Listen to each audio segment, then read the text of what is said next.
Une alimentation locale, riche, variée. Plutôt pas mal, non ? Durant 1 mois et demi, Paris va devenir le plus grand restaurant du monde, celui du village olympique.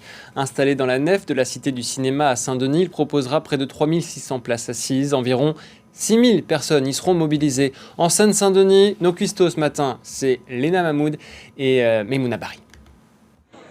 Voilà l'un des plats que pourront goûter les quelques 15 000 athlètes attendus aux Jeux Olympiques de Paris 2024. Une pommade de pois chiches avec des petits pois, signée par le chef triplement étoilé Alexandre Mazia. Le pois chiche a un apport nutritionnel assez protéiné, très bon pour le transit. Je pense que c'est le plus bel événement au monde de pouvoir participer indirectement à la performance de tous les athlètes des Jeux et d'être au cœur des Jeux, parce que le village c'est le cœur des Jeux. Ce chef phocéen fait équipe avec 2 autres artistes des fourneaux, Amandine Chéniaud et Akram Benalal. En tout, 40 000 repas seront servis chaque jour au village des athlètes.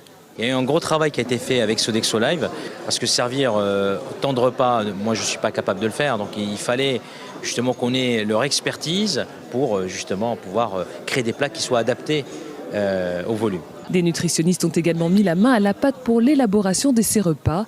L'objectif, qu'ils répondent aux besoins des sportifs. L'athlète, il va faire son choix dans les aliments proposés. Ça va être des choix différents selon chacun. Entre des apports en glucides, ça va être vraiment l'énergie, des apports en lipides aussi, en graisse, qui sont des apports aussi énergétiques, mais aussi un peu fonctionnels, et des apports en protéines qui vont lui permettre de réparer, de construire. Au total, 6000 salariés mobilisés pour que le plus grand restaurant du monde puisse fonctionner et faire la part belle à la gastronomie française.